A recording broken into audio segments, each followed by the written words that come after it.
Hello and welcome, dear friends. Thank you for spending your precious time with us today. Your support is the heartbeat of this channel. It keeps these stories alive. Before we begin, may I ask a small favor? Please like this video and subscribe. It seems simple, but it truly helps us grow. And from my heart to yours, may God bless you richly for your kindness. May He open doors for you, fill your home with peace, and surprise you with favor you didn't even expect. Stay with us to the very end. Today's story is full of twists, hard truths, and a powerful ending you won't want to miss. So sit back, relax, and let's begin. It was supposed to be a routine day in court. A simple hearing, the kind that should have been over in less than an hour. My grandmother had worked her entire life, sewing clothes for neighbors, taking in odd jobs, skipping luxuries for herself just so she could save every penny.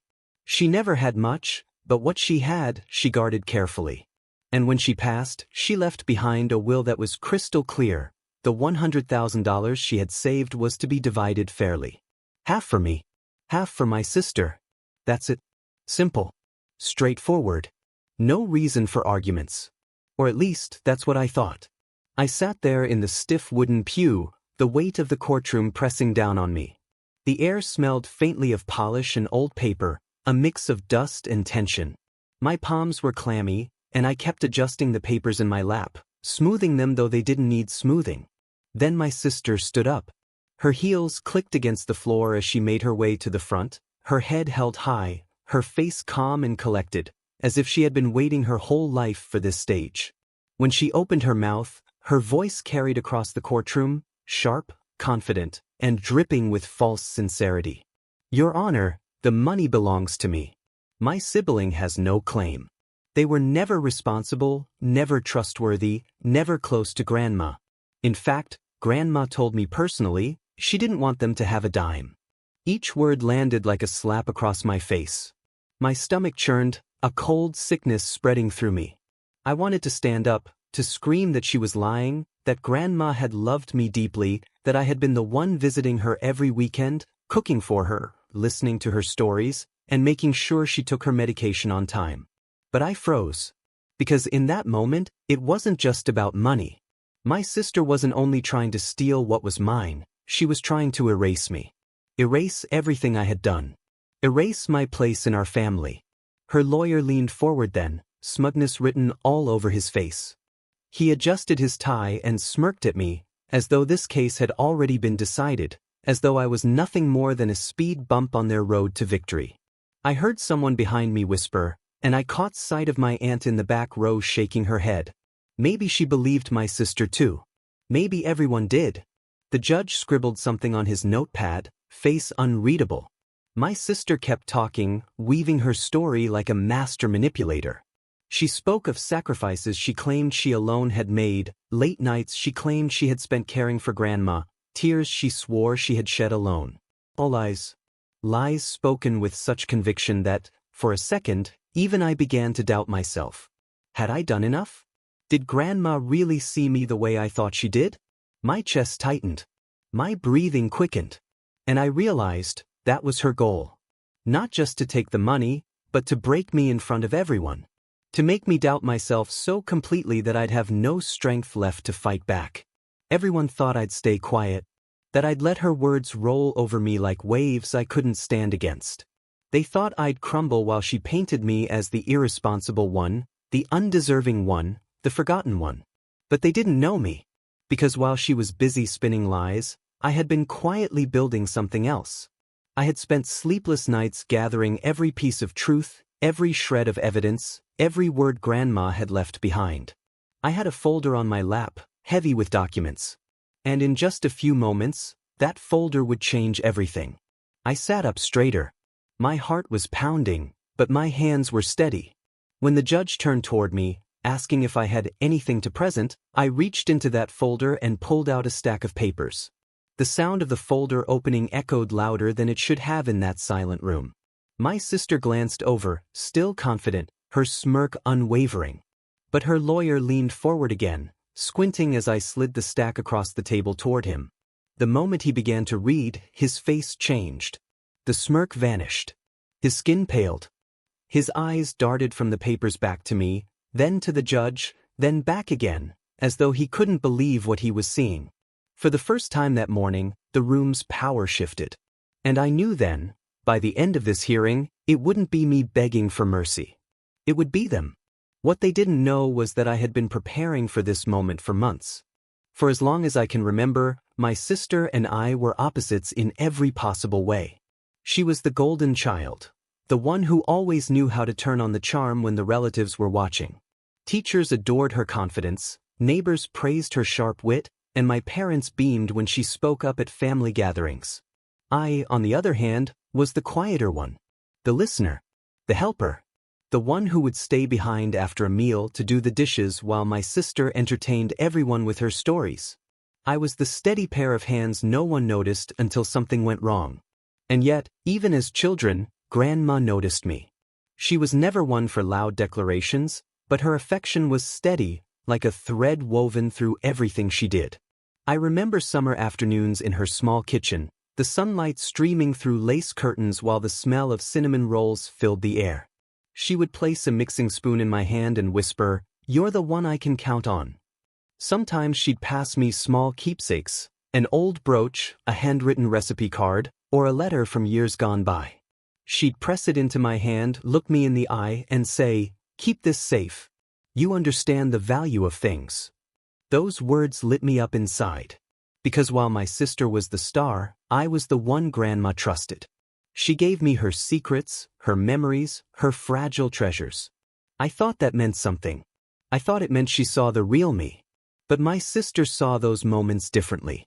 She didn't like being left out, and she never forgave me for having what she couldn't charm her way into, Grandma's quiet trust. I can still recall the sour look on her face one Christmas when Grandma handed me a small jewelry box, not expensive, just sentimental. Inside was a pendant shaped like a tiny heart, worn down at the edges. My sister scoffed. "What are you going to do with that? It's not even real gold." Grandma's smile faded for a second, but she didn't respond. She never liked confrontation. Instead, she patted my hand and said softly, "Not everything valuable shines." That sentence has lived in my head for years. As we grew older, those differences only deepened. My sister chased prestige, the flashiest clothes, the most dramatic entrances, the highest-paying job offers. She was always talking about the next big opportunity, the next raise, the next promotion. I was content with stability. I worked quietly, paid my bills on time, and checked in on Grandma every weekend. I'd bring her groceries, sit with her while she watched her favorite shows, and listen as she retold stories I'd heard 100 times before. To me, those weekends weren't a chore. They were sacred. But my sister rarely came around. When she did, it was usually for a reason: to borrow money, to make a show of herself in front of relatives, or to snap a few photos that made her look like the doting granddaughter. Grandma noticed, though she didn't always say it out loud. One evening, when I was helping her fold laundry, she sighed and said, "Your sister loves the spotlight, but spotlights burn out quickly. You dear, you're steady. That's worth more than gold." Those words felt like a blessing. And I never imagined how important they would become. When Grandma passed, it was like the heart of our family stopped beating. The house felt empty in a way I can't describe, too quiet, too still, as though even the walls missed her voice. We gathered after the funeral, a heavy silence hanging over the room. My sister, dressed impeccably in black, delivered a dramatic speech about how much Grandma had meant to her. She dabbed at her eyes with a tissue she barely needed, the performance so polished it almost belonged on a stage. I sat in the corner, clutching that heart-shaped pendant Grandma had given me years ago. My grief was quieter, but no less deep. A few days later, the lawyer read the will. The room was tense, every relative leaning forward. When he said the words, "The savings of $100,000 are to be divided equally between her two granddaughters," I felt relief wash over me. No room for debate. But then I glanced at my sister. Her jaw tightened, her eyes narrowed, and I knew she wasn't satisfied. She wanted it all. At first, I thought it was just jealousy. Maybe she resented that Grandma hadn't chosen her alone. But soon, papers started arriving in the mail. legal filings, affidavits, each one full of twisted statements. According to her, I had abandoned the family. According to her, I had never been responsible with money. According to her, I was estranged from grandma and unworthy of managing an inheritance. Reading those lies felt like being punched in the chest. I remember sitting at my kitchen table one night, the documents spread out in front of me like a battlefield. The lamp cast a dim circle of light, and my hands shook so badly the papers rustled. How could she do this? She wasn't just fighting over money. She was erasing me. Erasing every grocery run, every weekend visit, every late-night call when grandma was lonely or sick. She was rewriting history as if I had never mattered at all. Tears blurred my vision, but then anger burned them away. That was the moment I realized this wouldn't be settled by hoping for fairness. My sister had already crossed a line I never thought she would. She was willing to lie under oath, to commit fraud, just to take everything for herself. If I stayed silent, I would lose not just the inheritance, I would lose the truth of who grandma was and what she had meant to me. And that was something I could never allow. The family tension only grew from there. Relatives whispered at gatherings, taking sides. Some believed my sister's polished words, others gave me sympathetic looks, unsure of what to say. My parents tried to remain neutral, but their silence stung. Everywhere I turned, the battle lines were clear. At one Sunday dinner, my sister leaned across the table, her voice low but venomous. "Face it. You'll never win. You don't know how to play this game. Grandma trusted me, not you." Her words cut deep, but they also lit a fire in me. Because I knew the truth. I had lived it. I had proof of it tucked away in boxes and letters and memories. And if she thought I would roll over and let her bury me under lies, she was gravely mistaken. That night, after everyone left, I sat alone at the kitchen table again. But this time, my hands didn't shake. My chest didn't feel crushed. Instead, I spread out the papers, pulled out a notebook and began to write. Dates, conversations, receipts, handwritten notes from grandma. If my sister wanted war, she was going to get one. That was the moment the lines were drawn. My sister had declared war in the courtroom, armed with lies and arrogance. But I wasn't the same quiet sibling she remembered from childhood. I was ready to fight back, and I was building an arsenal she never saw coming. The breaking point came on a gray Tuesday morning. I was sipping lukewarm coffee at my kitchen table when an email from my sister's lawyer popped into my inbox. The subject line was simple: Exhibit A, Letter of Intent. I almost didn't open it. Part of me wanted to curl up, to pretend this whole battle wasn't happening. But curiosity, and a gnawing fear, pushed my finger down on the mouse. The PDF loaded slowly, each second stretching out like an hour. When the page finally appeared, my breath caught. It was a letter, supposedly handwritten by grandma. The words were scrawled in shaky cursive, uneven and almost childlike, as though someone had tried to imitate an older woman's writing. I want all of my money to go to Vanessa. She was the one who truly cared for me. My other granddaughter should not receive anything. I stared at it, my pulse pounding in my ears. It didn't sound like grandma. The phrasing was stiff, unnatural. Grandma would never write, "my other granddaughter." She always called me by name or affectionately, "my helper." And the handwriting, oh God, the handwriting. Grandma's real script had always been neat and precise, even when her hands trembled. This looked like someone had traced from memory. My stomach churned. My sister had crossed a line I never imagined she'd dare. This wasn't just selfishness anymore. This was fraud. A crime.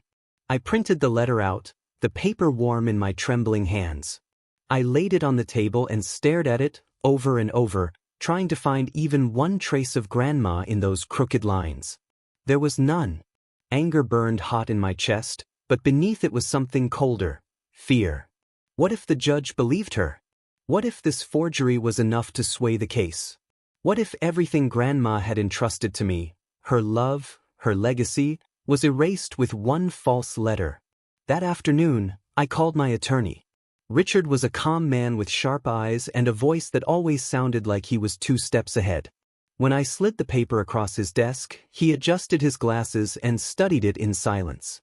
Finally, he leaned back in his chair and folded his hands. "This won't hold up under scrutiny," he said, his tone measured. "But if we want to win decisively, we'll need more. Do you have proof your grandmother's wishes were different?" The word hit me like a gavel. Proof. Not just memories. Not just whispered conversations in Grandma's kitchen. Not just the pendant she gave me or the recipe cards in her handwriting. I needed proof. Something undeniable. Something that would silence my sister's lies before they could spread any further. That night, I went to Grandma's house. It had been sitting quiet since her passing, the air still heavy with her presence. As I unlocked the door, the familiar creak echoed, and for a moment I almost expected her voice to call from the kitchen, "Is that you, dear?" The silence that followed made my throat tighten. I turned on the lights and began searching. Her house was small, but every room carried decades of her life. I opened cabinets, drawers, old boxes stacked neatly in the closet. I sifted through recipe books, journals, envelopes tied with faded ribbons.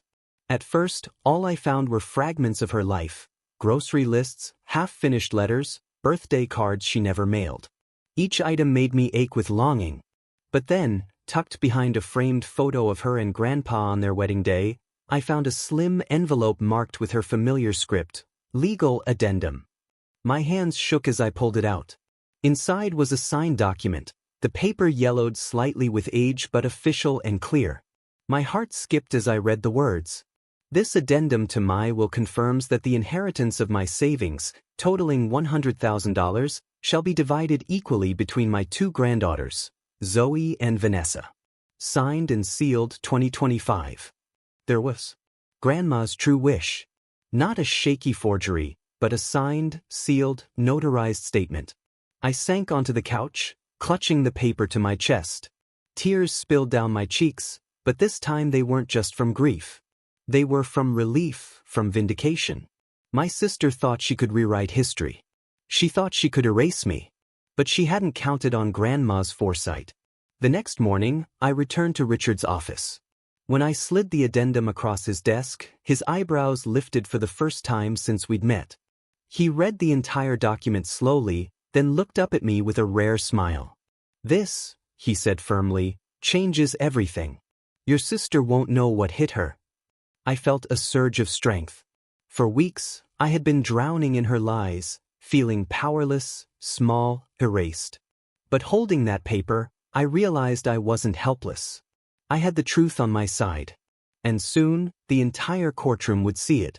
My sister thought her forgery was the final word, but she didn't know what I held in my hands. She didn't know that Grandma, in her quiet wisdom, had left me the very weapon I needed.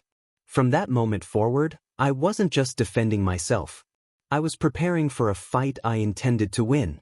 From the moment I discovered Grandma's addendum, my life took on a new rhythm. Every day became about gathering, documenting, and quietly preparing for war.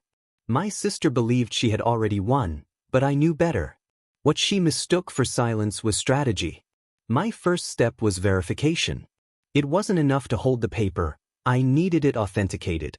I drove across town to visit Mr. O'Donnell, Grandma's longtime notary. His office was tucked above a bakery, the smell of fresh bread wafting up the stairwell as I climbed. Inside, his desk was buried under files, his glasses perched low on his nose. When I placed the addendum in front of him, his eyes widened. He adjusted his glasses and leaned forward. Yes, I remember this," he murmured, running his fingers along the seal. "Your grandmother came to me personally. She was very clear about wanting things fair between you and your sister. Half and half. Would you be willing to testify to that?" I asked, my heart pounding. He looked at me with steady eyes. "I don't like courtrooms," he admitted, "but I don't like lies even more. If it comes to it, I'll tell the judge exactly what your grandmother told me." Relief washed through me. This wasn't just a scrap of paper anymore. It was a verified legal shield. But Richard's words echoed in my head. If we want to win decisively, we'll need more. So I dug deeper. I started with my phone, scrolling through old text messages with my sister. Sure enough, I found them. Dozens of conversations over the past year where she complained about money. The credit card bill is killing me. Grandma's money will solve everything once she's gone. You'll see, this inheritance will finally give me what I deserve. Each one was like a breadcrumb, leading straight to her motive. I printed them all, highlighting the most incriminating lines. Then I emailed the screenshots to myself, backing them up in 3 separate folders. Next, I reached out to family. One by one, I spoke with cousins, aunts, and neighbors who had known Grandma well. Some were hesitant at first. Nobody likes getting dragged into legal disputes. But when I explained that my sister was lying under oath, people began to open up. Aunt Margaret recalled a Thanksgiving dinner where Grandma had raised her glass and said, "When I'm gone, I want both of my girls taken care of. They'll share what I've saved. That's my wish." I asked if she would be willing to sign a statement. After a pause, she nodded. "Your grandmother loved fairness. It would break her heart to see what's happening now. I'll sign." Even my cousin Daniel, who usually kept out of family drama, remembered a conversation in Grandma's garden. "She said you were the one who showed up every week, and she wanted to make sure you were recognized for that. She was clear, equal split. I'll testify if I need to." Piece by piece, the puzzle grew clearer. But even as I gathered evidence, the emotional toll was heavy. At night, I lay awake staring at the ceiling, my mind racing. What if the judge didn't believe me? What if my sister twisted the truth so convincingly that facts didn't matter? There were moments of doubt when exhaustion made me wonder if it was worth it. Wouldn't it be easier to just let her have the money and walk away? But then I would think of Grandma, her tired hands folding laundry, her voice whispering, "You're the one I can count on." That memory became my anchor. No matter how tired I felt, I couldn't betray the trust she'd placed in me. Meanwhile, my sister strutted around like she was already victorious. At family gatherings, she dropped hints, her voice dripping with arrogance. "When I get the money, I'm buying a new car. I'll finally be able to move into that condo downtown. Maybe I'll even take a vacation in Europe. I deserve it." She smiled sweetly at anyone who questioned her, as if her lies were gospel. Her lawyer, equally smug, sent me letters filled with threats. "Withdraw your claim before court," one read. "Save yourself the embarrassment." I kept every letter, filing them neatly in my binder. Each one became another brick in the wall I was building.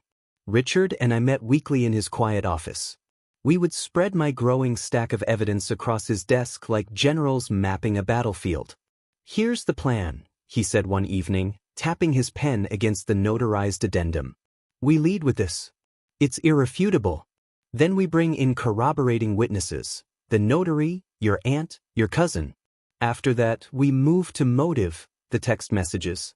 We paint a picture for the judge. Your sister is drowning in debt, desperate, and willing to lie. That establishes credibility, or lack of it." "And the forged letter?" I asked. Richard smiled thinly. "We'll dismantle it. I'll bring in a handwriting expert if I have to. By the time we're done, that forgery will look like a child's prank." His confidence steadied me. Every time I left his office, binder in hand, I felt stronger. Still, the nights were the hardest. I would sit at my kitchen table, highlighter in hand, reviewing documents over and over. Sometimes tears would blur the pages. Sometimes I'd slam my fist down in frustration, whispering into the silence, "Why are you doing this, sister? Why can't you just honor Grandma's wishes?" But after the anger passed, determination always returned. I wasn't just fighting for money. I was fighting for truth, for memory, for the bond one had shared with Grandma. By the week of the hearing, my binder was thick with documents. It bulged with notarized statements, highlighted texts, signed affidavits, and transcripts. I had arranged everything meticulously, each tab labeled, each page numbered. To the outside world, I looked nervous, hesitant, even weak. And that was intentional. At one family gathering, my sister leaned in with a smirk.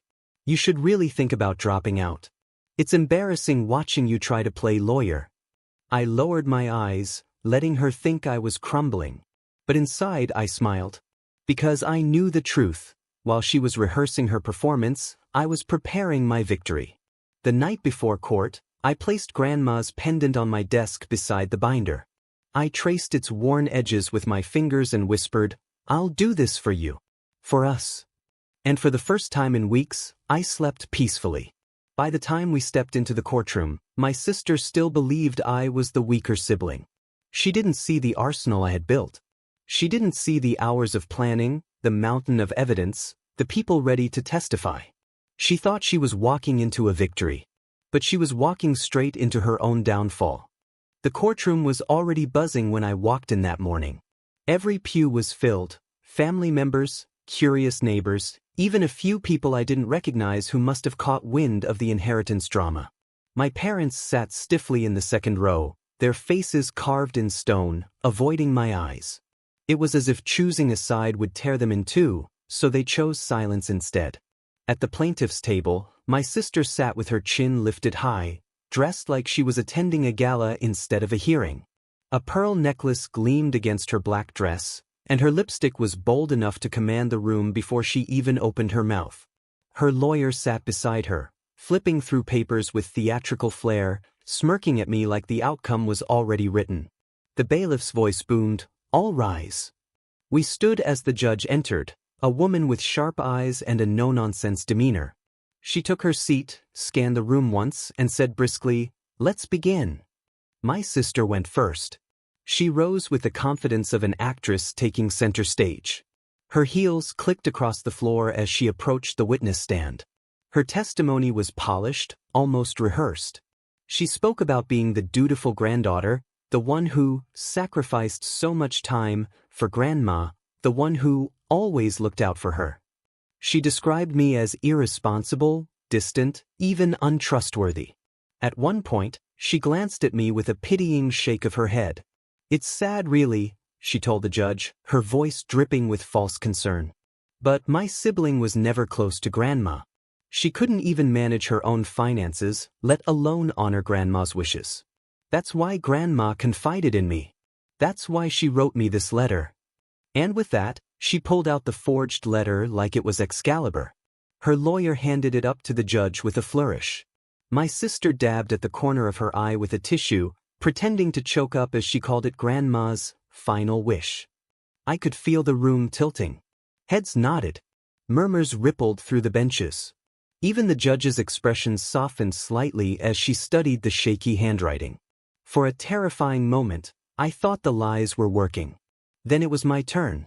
I rose slowly, deliberately, my hands resting on the thick binder I'd carried for weeks.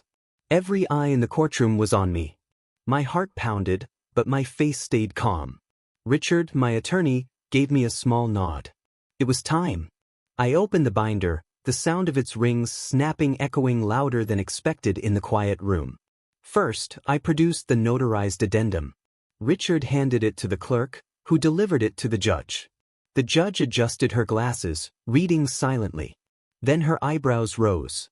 "This is notarized?" she asked. "By Mr. O'Donnell, Your Honor," Richard replied smoothly. "He has already confirmed its authenticity and is available to testify." Across the room, my sister's lawyer shifted uncomfortably. My sister's confident smile flickered. I didn't stop there. "Your Honor," I said, my voice steady, "I'd also like to submit a series of text messages between my sister and me." One by one, Richard handed them up. Highlighted lines glared under the courtroom lights. "The credit card bill is killing me. Grandma's money will solve everything once she's gone. You'll see, this inheritance will finally give me what I deserve." Gasps broke out in the gallery. My sister's head whipped toward me, her face draining of color. She stammered, "Those are taken out of context." But the judge raised a hand. "You'll have your chance, Ms. Vanessa. For now, sit." My sister sank back into her seat, her pearl necklace suddenly looking like a noose. Finally, I reached for the last weapon in my arsenal. "Your Honor," I said quietly, "the letter my sister submitted is a forgery. We've had it analyzed." Richard slid the report onto the judge's bench. Pages filled with side-by-side comparisons of Grandma's authentic handwriting and the fake scrawl. Expert commentary underlined every inconsistency, letter spacing, pressure points, phrasing Grandma never used.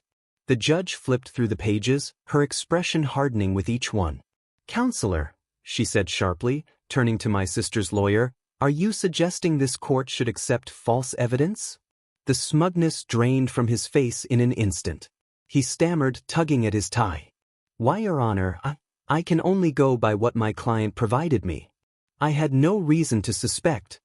The judge cut him off. "You submitted it as legitimate. That is a very serious matter." Whispers swept through the courtroom. My sister's lawyer looked like he might faint. At that moment, the balance of the entire case shifted. My sister, who had strutted into court like royalty, sat frozen in her chair. Her hands gripped the edge of the table, knuckles white. Her lawyer leaned toward her, whispering frantically, but she just stared straight ahead, pale as the forged letter she tried to pass off as truth. The judge's voice cut through the noise. "This court does not take kindly to perjury or fraud. Ms. Vanessa, do you understand the gravity of what you've done?" For the first time, my sister looked small. Her lawyer half rose, his voice cracking. "Your Honor, perhaps we could request a recess to clarify matters and—" The judge's eyes narrowed. "A recess will not erase what has already been submitted. Sit down, counselor." He obeyed, slumping into his chair like a scolded child. Minutes later, the once smug attorney was practically begging for mercy. "Your Honor, I had no knowledge this document was false. I ask the court's understanding. I ask that any penalty falls solely on the client, not on counsel who acted in good faith." But the judge wasn't swayed. "You presented it. You vouched for it. This court expects diligence from officers of the law. Consider this your warning." His face was ghost white. Sweat beaded on his forehead.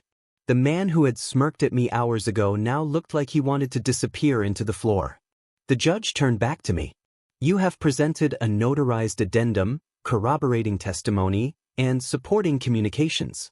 In contrast, your sister has presented a forged document and inconsistent statements." Her gavel came down once, sharp as a gunshot.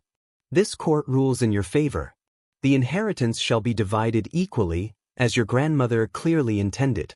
Furthermore, the court reserves the right to pursue charges related to the submission of false evidence."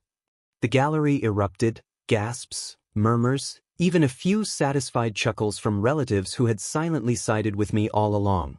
I exhaled, my body trembling with relief. My sister sat motionless, her face drained of all color. The pearls at her throat seemed to strangle her now, her glamorous outfit wasted on a woman stripped of dignity. Her lawyer muttered something about appeals, but even he didn't sound convinced. He looked like a man trying to salvage scraps from a burning house. As people filed out, my Aunt Margaret brushed past me, whispering, "Your grandmother would be proud." I nodded, tears stinging my eyes.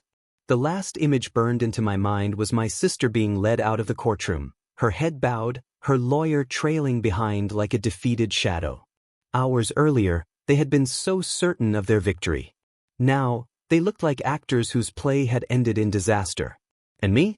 I wasn't just the sibling who survived the storm. I was the one who stood tall in the wreckage, holding Grandma's truth like a torch. That day in court wasn't just a legal win. It was the moment my sister's lies collapsed under their own weight. It was the moment I stopped being the quiet, forgotten sibling and became the one who carried Grandma's legacy forward. And as I walked out of the courtroom, binder clutched to my chest, I knew one thing for certain. This battle was over. But the story? The story was just beginning. The ruling was final. The inheritance would be divided exactly as Grandma intended. Half to me, half to Vanessa. But my sister's attempt to twist the truth didn't pass unnoticed. The judge made it clear, the forged letter had consequences. Vanessa would shoulder her own legal fees and face sanctions for the deception. In one stroke, her case collapsed and her carefully polished reputation cracked wide open. As the courtroom buzzed with whispers, I felt something I hadn't in months, lightness. Not just because the money was safe, but because the truth had stood taller than the lies. The aftermath for her was swift and brutal. Her legal fees skyrocketed. Word spread quickly through our family and community that she had tried to forge a letter to steal the inheritance.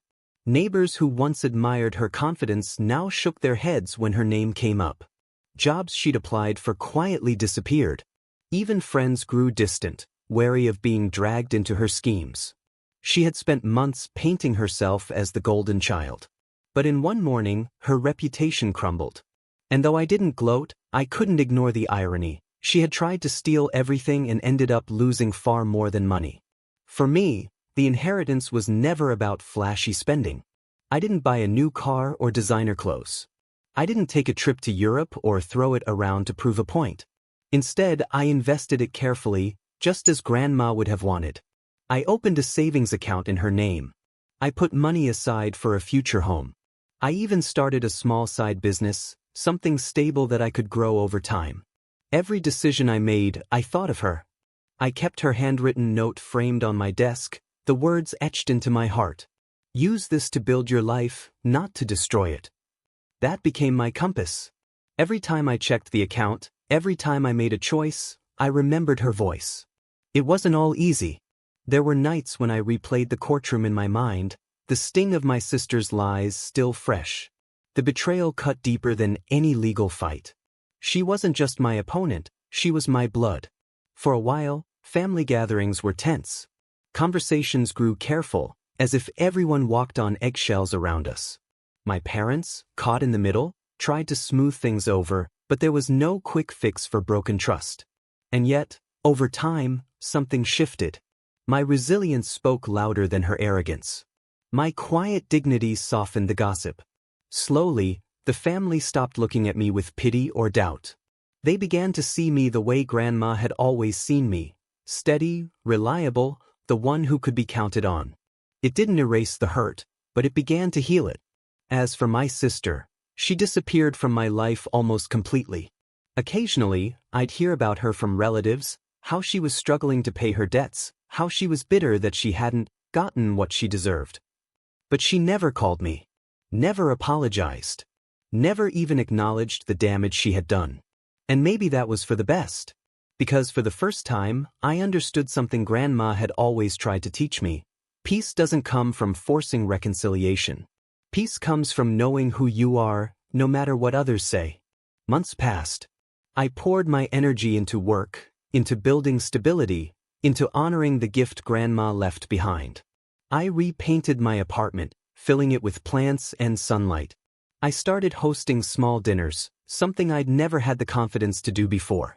Friends came, laughter filled the rooms, and I realized I was living the kind of life Grandma would have smiled at. Every small victory, a new client, a growing savings account, a night spent with loved ones, felt like proof that I hadn't just survived my sister's betrayal. I had risen above it. Looking back, I realized this wasn't just a courtroom battle. It was a lesson written across months of sleepless nights, stacks of evidence, and one final ruling. It taught me that truth has a way of standing on its own, even when lies shout louder. It taught me that dignity is worth more than any inheritance. And most of all, it reminded me that Grandma had always known who I was. She trusted me for a reason.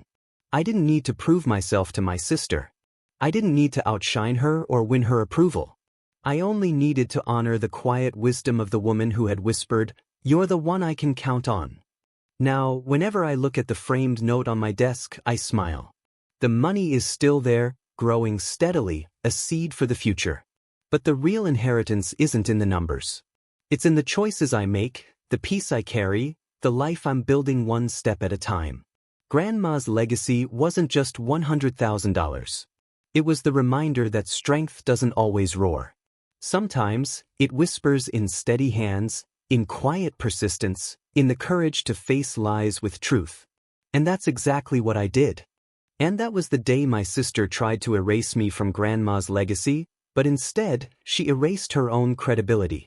What began as her attempt to steal $100,000 ended in the courtroom with her reputation shattered, her lawyer stammering for mercy, and justice finally being served. For me, the most satisfying moment wasn't just the judge's ruling or even securing my rightful share. It was watching the truth unfold in real time, seeing the forged letter dismantled piece by piece, watching the smug confidence drain from my sister's face, and hearing the judge's sharp question cut through the room. "Counselor, Are you suggesting you submitted false evidence? That was the exact second the balance of power shifted. That was when all the sleepless nights, the evidence gathering, the whispered doubts from family, all of it, crystallized into victory. Thank you so much for watching and staying with us until the very end of this story. Your presence here means more than words can express, and we feel truly blessed to share these moments with you. If this story touched your heart, please take a moment to give it a like, share it with someone who may need encouragement, and subscribe if you haven't already. Every bit of support helps us continue bringing you stories of justice, resilience, and truth, and we sincerely believe God will bless you for standing with us. We'd also love to hear from you. What do you think was the real turning point in today's story? Was it the forged letter being exposed, the judge's ruling, or the moment of quiet strength that changed everything? Drop your answer in the comments. We read every single one, and your insights mean so much to this community. And remember, another incredible story is on the way. Each one carries a lesson, a spark of truth, and a reminder that resilience always has the final word. Until next time, may peace, strength, and blessings be with you always.